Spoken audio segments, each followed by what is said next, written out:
Ve güne Rusya'nın en güzel kahvaltısı Pereşki ile başlayacağız. Ardından bir alışveriş merkezi gezimiz olacak. Günün sonunda da size biraz Rusya gece hayatını göstereceğim.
Herkese selamlar. Dünkü yorgunluğun ardından bugün güne biraz geç başladık. Şu anda saat 1:30 civarı. Petersburg'da hava -2 derece arkadaşlar. Ara ara kar yağıyor. Fakat kar yağışı bittiği zaman da karlar erimeye başlıyor. Ve bu da yerlerde buzlanma yapıyor. Şöyle ara sokakların neredeyse tamamı buzlu. Fakat kaldırımları açıyorlar. Yolları düzenli olarak tuzluyorlar. Merhaba, iyi günler. Ve bulunduğum bu ana caddenin ismi Moskovski Prospekt diye geçiyor arkadaşlar. Benim kaldığım bölgeye çok yakın burası. 10 dakika yürüme mesafesine bu meşhur Pereşki dükkanına geldik. Pereşki mağazası komple tadilata girmiş arkadaşlar. Dışarı baktığımızda çok belli olmuyor. Fakat bu tadilat bittiğinde çok güzel ışıklandırmalar da oluyordu dışarıda.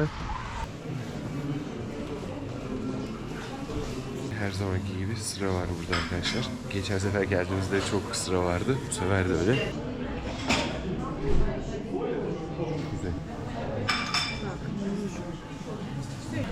Ve bunların hepsine yaklaşık 150 TL ödedik arkadaşlar. Çay, kahve. Bu da bizim böyle komposto tarzı bir içecek. Meyveli. Afiyet olsun. Afiyet olsun.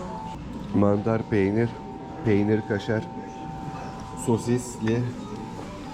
Bu da pirinçli ve Rice and eggs. bu da pirinçli ve yumurtalı. Bunlar da karışık arkadaşlar. Mükemmel. Rusya'da en özlediğim lezzetlerden bir tanesi de bu. Ve az önce yaptığımız kahvaltı Rusya'ya gelmenize bir sebep daha olabilir. Çünkü fiyat ve kalite mükemmel arkadaşlar. 150 TL'ye kahvaltımızı yaptık, çayımızı içtik, kahvemizi içtik ve en sonunda tatlımızı yedik. Türkiye'de masadaki pasta dilimi sadece 150 TL zaten. Biz de 150 TL'ye tamamını yedik arkadaşlar. Şimdi otobüs durağına geldik. Alışveriş merkezine gitmek için otobüs bekliyoruz. Rusya'da ulaşım da gerçekten kolay. Çünkü herhangi bir metro istasyonundaki makineden şöyle bir ulaşım kartı alabilirsiniz. Bu ulaşım kartı hem metroda hem de otobüste geçerli. İçine ben bunun 500 ruble yüklemiştim. Şu anda 350 rublem var. 3 kere metro kullandık, bir kere otobüs kullandık. Harca bitmiyor.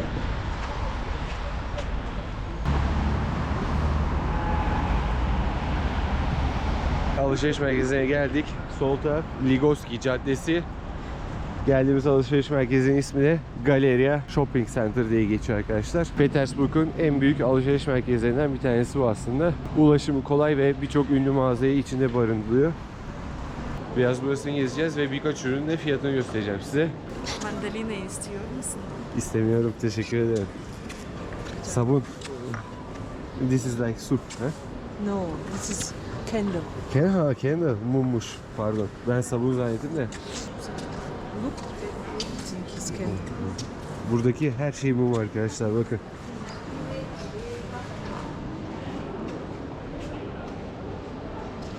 Yastık istiyor musun? Yes.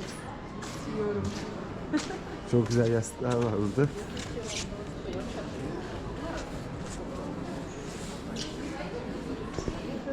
Ve mor ışıkta parlayan tablolar var. Художника почему? Eldivenmiş bunlar. Çorap diye baktım uzaktan ama alttaki yerde çorapmış. I think this is soap. I'm not sure, but I think yes. Evet, disko. Bunlar savunmuş.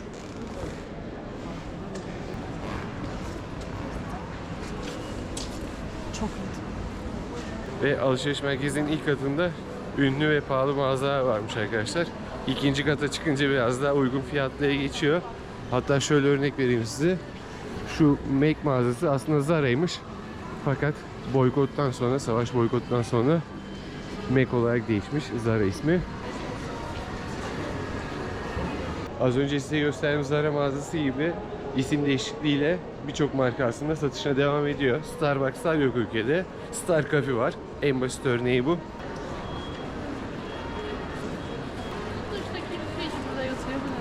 Ve şimdi de ikinci kata çıkıyoruz. Bakalım ikinci katta neler var.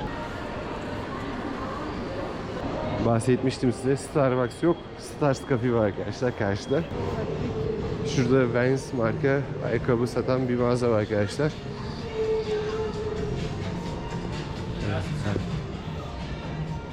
Şöyle bir Vans ayakkabı fiyatına baktığımda arkadaşlar 140 dolarmış. Ülkemizde çok daha uygun bu ayakkabılar. Ve Samsung S24 Ultra var burada. 117.000 ruble. Türkiye fiyatına baktım az önce. Türkiye fiyatı 65.000 lira. Burada da bunun fiyatı arkadaşlar 40.000 lira, 25.000 lira bir fark var arasında. iPhone olmadığı için iPhone fiyatlarını size gösteremiyorum. Ve Rusya'da herhangi bir mağazaya girdiğiniz arkadaşlar dakikada size yapışıyorlar satış amaçlı. Nasıl yardımcı olabilirim, nasıl yardımcı olabilirim diye.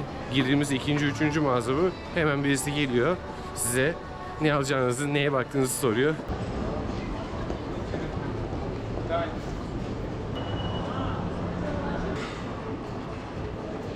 Ve bizim Türkiye'deki gibi alışveriş merkezlerinin en üst katında yiyecek içecek restoranları. Burada Burger King var. McDonald's yok bu ülkede. Pizzacısından tutun da her türlü fast food burada mevcut. Gençler özellikle bu katı tercih ediyor. Dün gelmiştik buraya. Bunun bir üst katı daha var. Bir üst katında da dünya mutfakları var. Orası biraz daha yetişkinlere hitap ediyor. Gençler bu katı tercih ediyor burada. Petersburg'un gençleri burada uygun fiyata yemeğini yiyor arkadaşlar. Şimdi hemen üst katı da göstereceğim size. Üst katında dediğim gibi dünya mutfağı var. Burada aynı zamanda fitness salonu da var.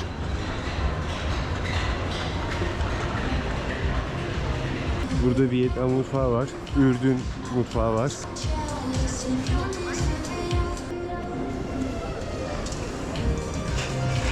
Like this lemonade. This is tasty. Like Georgian lemonade, but really interesting. If you want, we can buy one. Okey.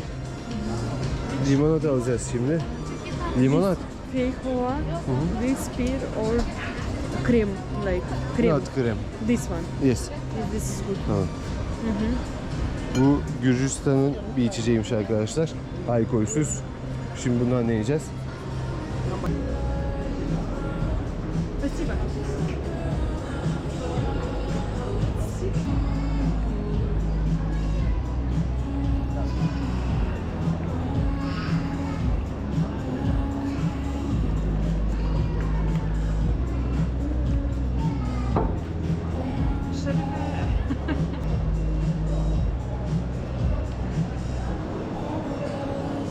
Bizim meyveli sodaya benzer bir şey bu. İçeceğin aroması da kaymak ağacı aromalıymış arkadaşlar. Brezilya, Paraguay, Uruguay civarında yetiştiriyormuş bu meyve. Türkiye'de ben buna denk gelmedim. Kiviye benzer bir tadı var.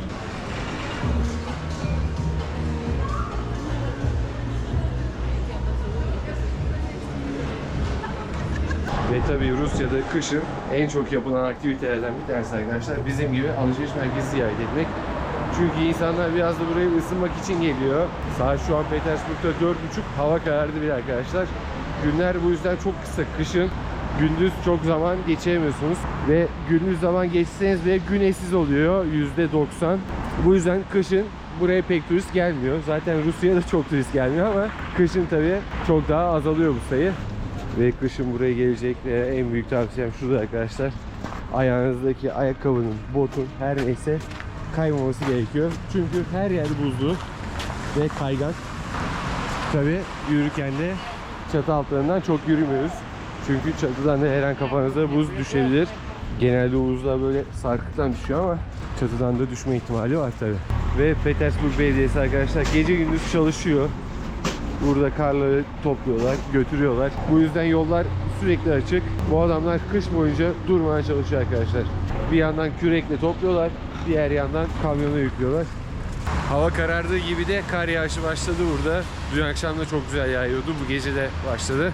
Ve şimdi biz de döviz bürosuna gidiyoruz. Para değiştireceğiz. Geçen yıl bu zamanlar 100 ruble 33 Türk lirasıydı. Şu anda 34.75. Çok değişen bir fark yok. Fakat geçen seneye göre fiyatlar bir tık artmış. %5, %10 arası diyebiliriz fiyat artışına burada Petersburg'da. Buna şöyle bir örnek verebilirim benim gördüğüm. Geçen sene içtiğiniz bir kahve 70-80 TL ise şu anda 80-85 Türk lirası. Komkanbank diye bir yerde para bozduk arkadaşlar. Bizim Türkiye'deki gibi kolay para bozdurulmuyor burada. Pasaportunuzu istiyor, adresinizi istiyor, telefonunuzu istiyor. Bir 15 dakika sürüyor bir para bozdurmak burada. Kolay değil. Fakat işlerimizi hallettik.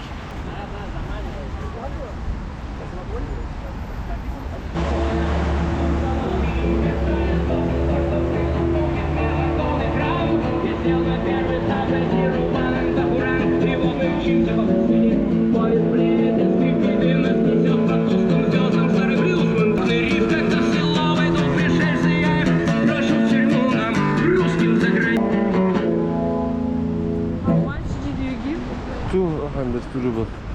70 Turkish lira but Very good. normal ne?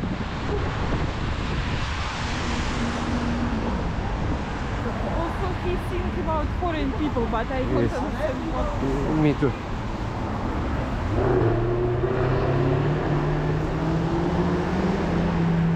Şu anda tam iş çıkış saati, okul çıkış saati. Petersburg sokakları doldu. Saat 6. İnsanlar koşturmaya başladı arkadaşlar burada sağa sola. Karşıda da Petersburg'un eski ismi yazıyor arkadaşlar. Leningrad. Leningrad kahraman şehitler anlatıyor ismini. Dün gece de buradaydık, bugün de buradayız. Çünkü dönüp dolaşıp buraya gelesimiz geliyor.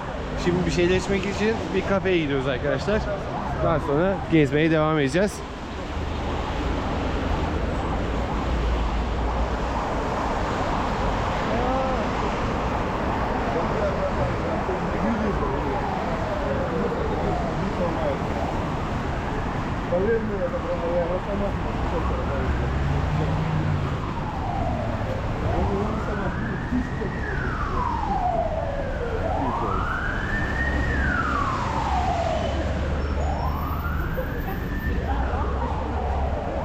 This is good.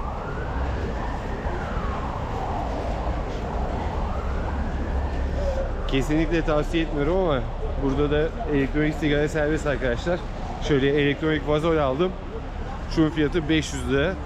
Çoğu insan Rusya'da sigara yerine bunu tüketiyor artık. Sırbistan'da da böyleydi, Karadağ'da da böyleydi, Montenegro'da da böyleydi. Neredeyse sokakta hiç sigara içen görmüyorum. Bakın herkesin elinde şundan var.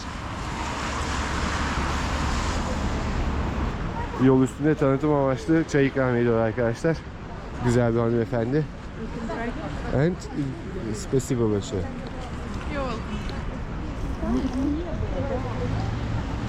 If you like, we can sit here. Okay, let's go. We are looking for some coffee. It's good. Okay. Да, акция сработала. Спасибо. Biz de zaten bir şeyler içmek için bir yer arıyorduk. Hanımefendi bizi buraya çekti ve içeri giriyoruz.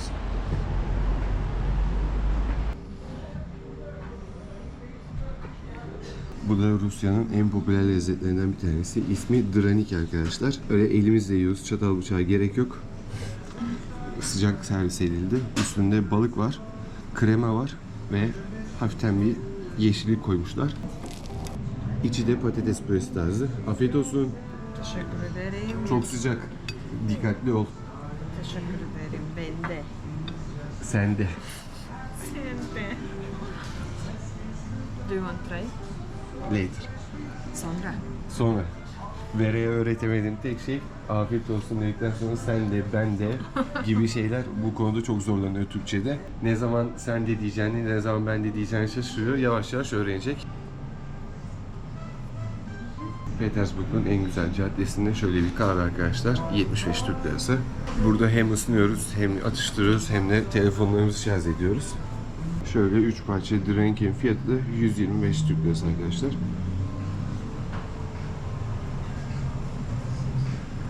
Oturduğumuz kafenin hemen yanında da şekerci dükkanı var. Jelibon, şeker. Şöyle bir mağaza. Şirin bir mağaza.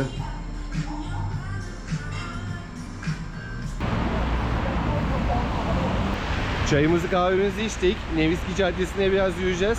Ardından da Petersburg'un Barlar Sokağı'na gideceğiz.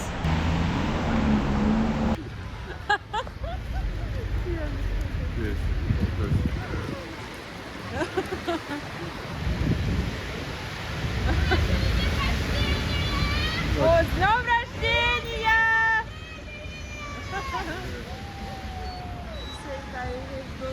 Oh, happy birthday. Good. Az önce balkonda dans eden ablanın da doğum günüymüş. Balkondan seslendi bize. Bugün benim doğum günüm dedi. Bizi izliyorsa kendisinin de doğum gününü buradan kutluyoruz. Ve şu anda Barlar Sokağı'na gidiyoruz arkadaşlar. Nevski Caddesi'nden bir sokağa girdik. Az sonra da Barlar Sokağı'nda olacağız. Vera nasıl gidiyor? Şu anda geldiğimiz cadde aslında Barlar Sokağı arkadaşlar. Nekrasova Caddesi olarak geçiyor. Fakat tabii kış olduğu için dışarıda pek insan yok. Genelde insanlar sadece sigara içmeye dışarı çıkıyor. Çünkü Rusya'da kapalı alanda sigara içmek yasak. Bir tedbirler var sigara konusunda Rusya'da. Biraz burada yiyeceğiz ve bir mekana gireceğiz. Oteller var. Sağlı sollu tabii burada. Alt tarafta da bar, kafe.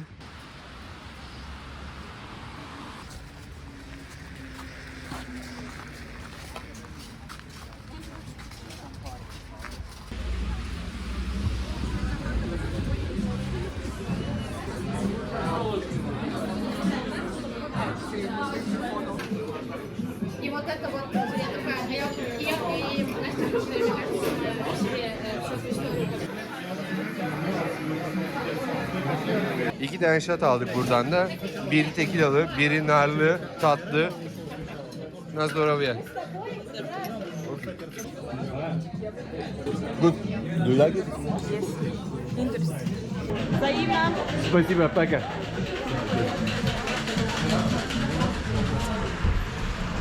Tabii burada diskolar da var. Onları tercih etmeyeceğiz. Biz böyle kafelerde birkaç shot atıp gezeceğiz.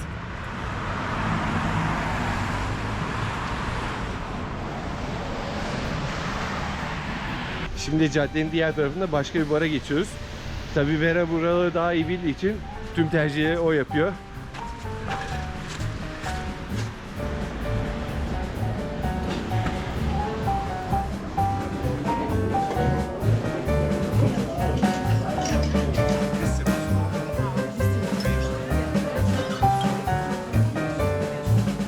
Ну, смотрите, если из таких вариантов, я могу вам предложить несколько. Первое, это будет вариант хранения домашнего вегетарианского.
Yani kokteyli 1450 ruble ücret ödedik.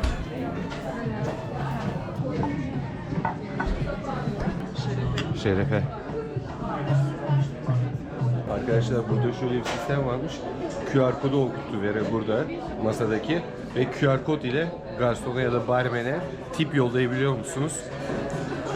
Elden böyle tip vermek yok. Her şey sistemle çalışıyor. Acayip bir sistem var. Oturduğumuz barda böyle bir var. Burada insanlar oturup kokteylini içiyor.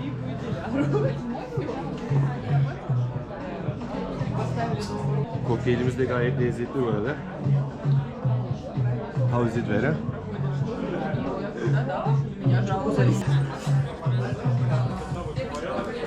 Wow, çok güzel. Tropik bir kokteyl. Zaten görünüşünden de belli. Tropik aromalı. İçinde rom varmış, vodka varmış.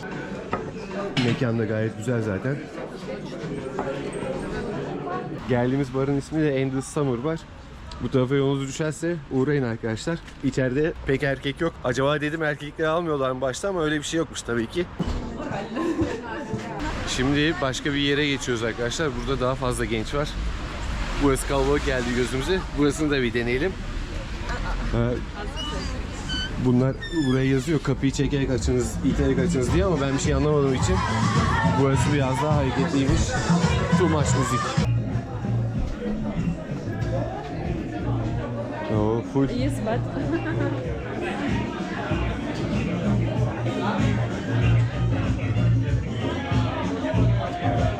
İçerisi ağzına kadar doluydu. Başka bir yere bakacağız. Oturmaya da yer yoktu.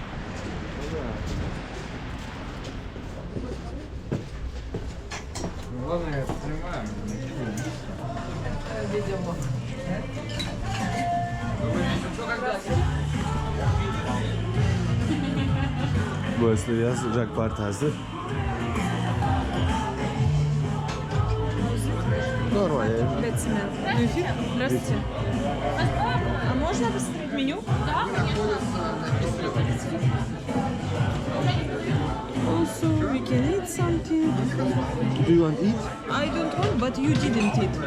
Yes, I want eat normal restaurant. Ah, okay. Maybe some hamburger, like Burger King.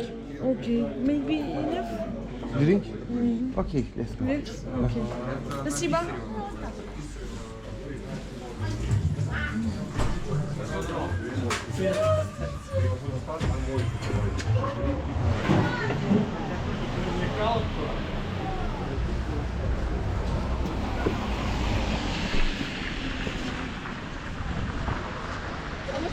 Maybe.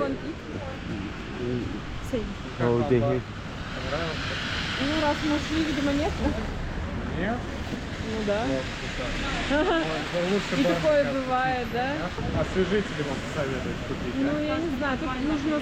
Да, ну это понятно, но все же как-то это надо решать, потому что это первое, что бросается в глаза и сразу же отталкивает. This way. Let's drink small shot and we will go, okay? Are you sure? Okay. Because his friend have this bar. He asked why you was go, why Okay. you didn't like it. And he said, Mekandan okay, çıktık I da. will give you shot. Arkadaş bir şat önerdi. Bari gelmişken onu içeceğiz, ardından gideceğiz.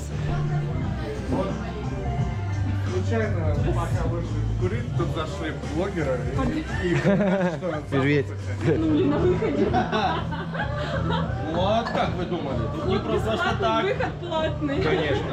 Спасибо. Проход рубль, выход Так, 2. ну давайте, продавайте, что это? А вот вы пробуйте. Let's try. Пахнет Ролтоном. Ну типа, Все гораздо проще. İsli bir şat arkadaşlar. Bildiğiniz istadı alıyorsunuz. Гораздо проще. İsli pastırmalı olur ya, onun gibi bir tadı var. Acayip. Şöyle bir şat içtik arkadaşlar. Az önce dediğim gibi pastırmanın islisi gibi. прикол. Güzeldi. Точно, да. Беконом был раньше на запах, он один в один получается. То есть мы... Ну вы пока выбираете, выбора. либо... Kafasına göre bir şat daha Вот verdi. это мне нравится уже. Hafiften böyle bir nane limon kokusu hissettim. I like. Good. Nane limon çayı gibi bir şey bu arkadaşlar. Güzel. Это... Süper. Spasiba. Так, ну я так понимаю, вторые посчитайте нам, пожалуйста. Я пока наливаю. В смысле, мы сейчас еще не можем уйти отсюда? Вы вправе уйти, когда вам вздумается, но Kart geçmiyormuş. денег Geç брать на vereceğiz. стойке с вас не хочу. Ну и еще по одной. Arkadaş koydukça koyuyor. Az önce bunu ödeyelim dedik. Bedava dedi. Şimdi 3. şatı verdi. Strawberry yogurt.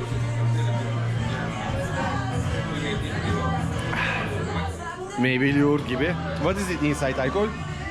Vodka or rum? Водка? Vodka. Я сам сам. Vodka varmış içinde. Добрый вечер. Ребятушки, Vodkalı в şat зале mükemmel. за баром, Harika bir здесь tadı за var. баром, со столами не скажу. 3 tane şat içtik arkadaşlar. Şurada da bira içelim bari gelmişken. Para istemedi fakat tip verdik. Я остаюсь. Меня зовут Кирилл, здравствуйте. Mekanın sahibi. Приятно познакомиться. Кирилл. Ehat. Ehat. Приятного нас знакомиться. Нет, ну понятно. Spasiba большое. Küçük. Küçük. Çüçüt. Türkçe bilmiyorum. Çok az. Не понимает тут. Да, да.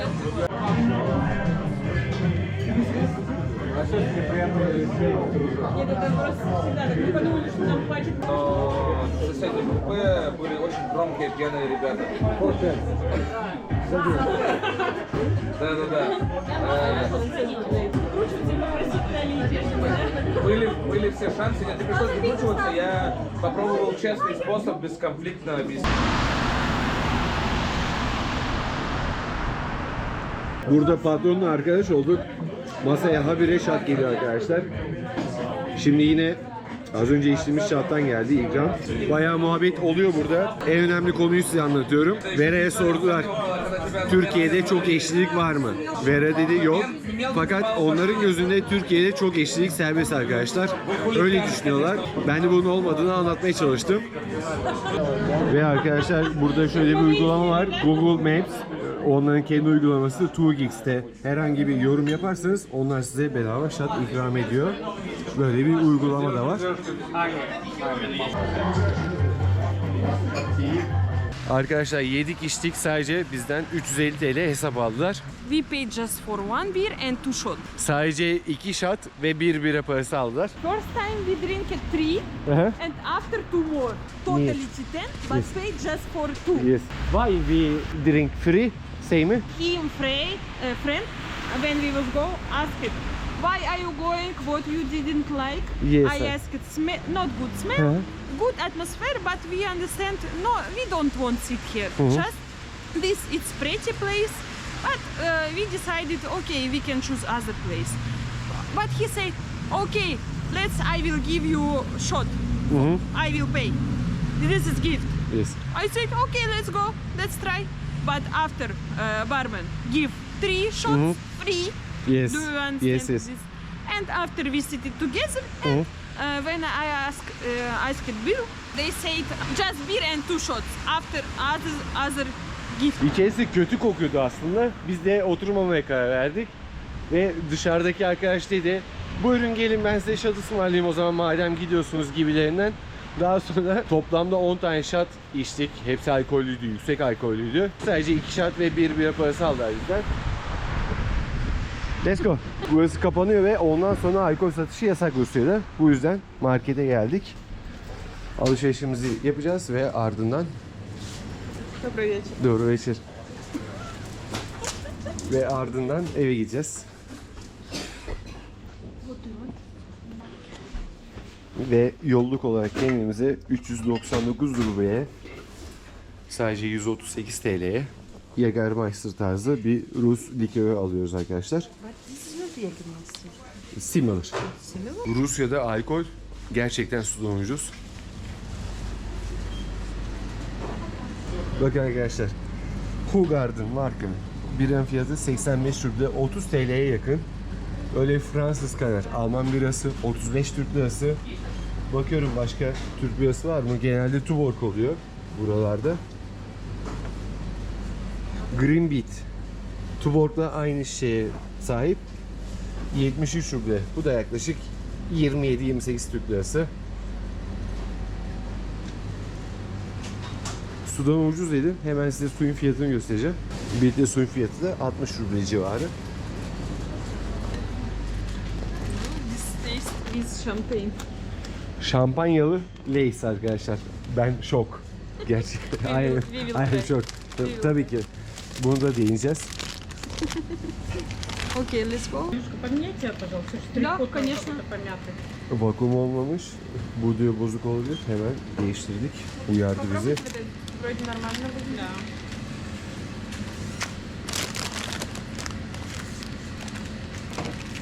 Jambon, fıstık, Lay's, yüksek alkollü likör, bira ve su. Hepsi 350 Türk lirasına yakın arkadaşlar. Para bozulsun diye 5000 ruble verdim. Aldıklarımız 1075 ruble. 372 lira arkadaşlar. 350 demiştim. Spasiba, пока. Извините, здравствуйте, ему сложно говорить. Ой, до свидания, сложно говорить.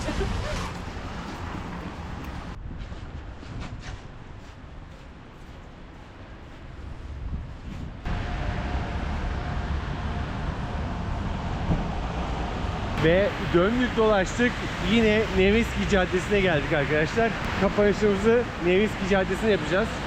Şimdi bir şeyler yiyeceğiz ve ardından günü bitireceğiz. Ve gece saat burada 11. Hala Nevski Caddesi hareketli. Bu caddede hayat durmuyor gibi bir şey. Petersburg'un kalbi, Petersburg'un en güzel caddesi diyebiliriz buraya.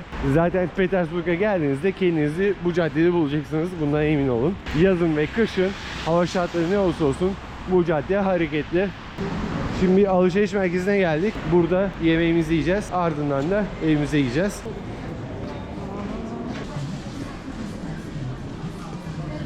Ve arkadaşlar Rusya'nın değişen ismiyle McDonald's şu anda Rusça ismi kullanıyorlar. 10 dolar 360 TL civarı ödeme yaptık bunlar için. Hemen göstereyim size. 2 adet kola, 4 tane burger, 6'lı tavuk ve 1 patates sadece 350 TL. Türkiye'de sadece bir menü, bir kişilik menü 350 TL'den başlıyor. Şu anda 2 kişi tıka basa karnımızı doyuracağız ve sadece dediğim gibi 350 Türk lirası ödeme yaptık bunlar için. Ve bazı insanlar haklı olarak şunu düşünebilir. Oradaki kaliteyle buradaki kalite bir mi diye. Rusya'da inanın çok daha kaliteli yemek yiyorsunuz. Ekmek taze, çıtır çıtır. Tavuk da büyük miktarda var.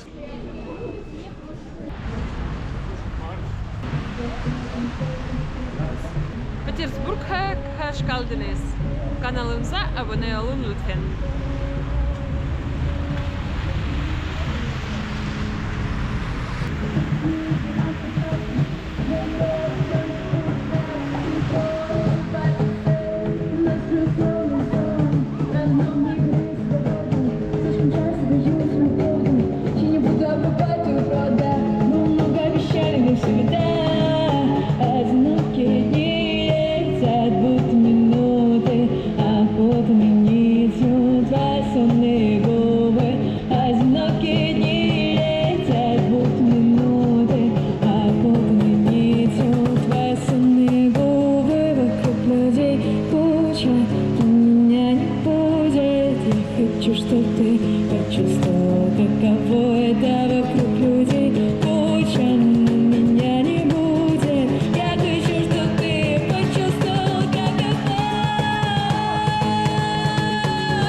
Ve arkadaşlar bir videonun daha sonuna geldik. Videomuzun kapanışını yerin 200 metre altında yapacağız.